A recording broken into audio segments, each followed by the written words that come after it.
प्रवीण तिवारी और आप देख रहे हैं पब्लिक लाइव। इस वक्त हमारी मौजूदगी एमएलसी फ्लैट में है और हमारे साथ मौजूद हैं बिहार के पूर्व एमएलसी रामबली सिंह चंद्रवंशी जी। 2024 लोकसभा चुनाव का परिणाम आ रहे हैं और करीब करीब आ चुके हैं, तो हम जानते हैं इनसे इस परिणाम का रहस्य। देखिए, 2024 लोकसभा का चुनाव ये कोई नेता नहीं लड़ रहे थे, चाहे वह राहुल गांधी हो, चाहे तेजस्वी जी हो, चाहे और भी कोई हो।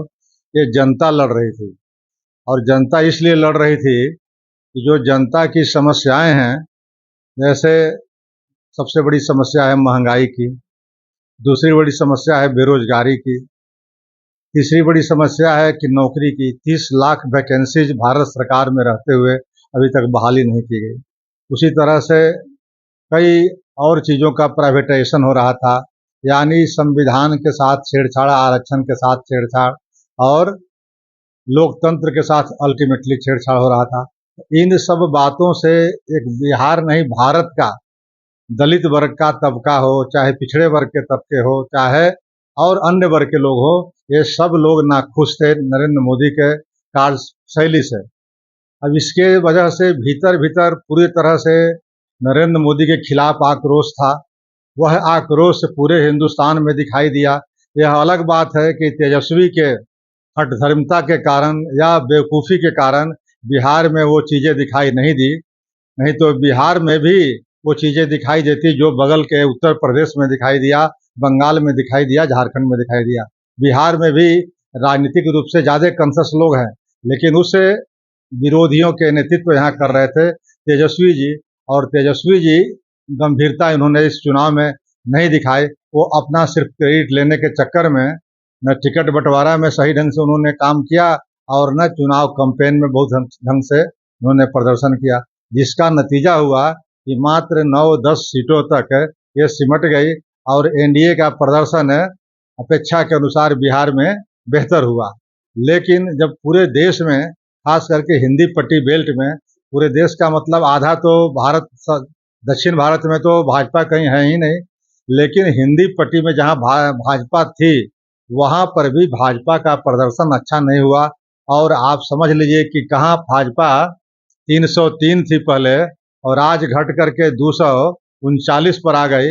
इसका मतलब क्या है कि भाजपा अब स्पष्ट बहुमत की तरफ नहीं है। और जब से कहां चूक हुई? भाजपा से तो मैंने कहा कि कई फ्रंट पर नरेंद्र मोदी जी ने चूक किया। एक तो लोकतंत्र के साथ खिलवाड़ किया, संविधान के साथ खिलवाड़ किया, आरक्षण के साथ खिलवाड़ किया, और सबसे बड़ी बात महंगाई थी। महंगाई कमर तोड़ महंगाई हो गई।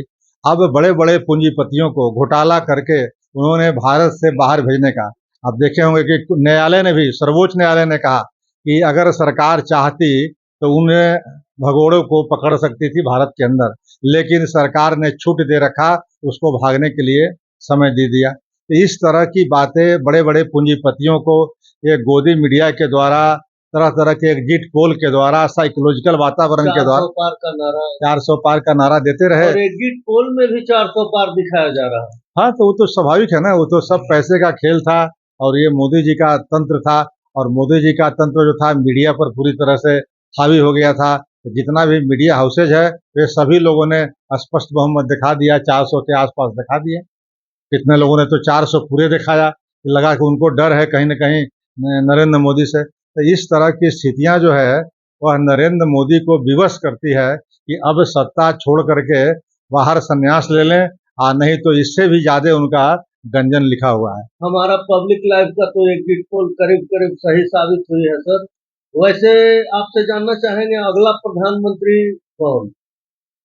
ये अगला प्रधानमंत्री तो स्पष्ट बहुमत नहीं है, न इंडिया गठबंधन को है और न एनडीए को है, बल्कि एनडीए अगर एज सच इंटैक्ट रहा तो हो सकता है कि एनडीए की सरकार बनी रहे। लेकिन एनडीए के जो घटक दल हैं, खास करके नीतीश कुमार जी या चंद्रबाबू नायडू, ये लोग अति महत्वाकांक्षी व्यक्ति हैं, समय के नजाकत को पहचानते हैं और ये लोग समय पर अपना खेल खेलेंगे।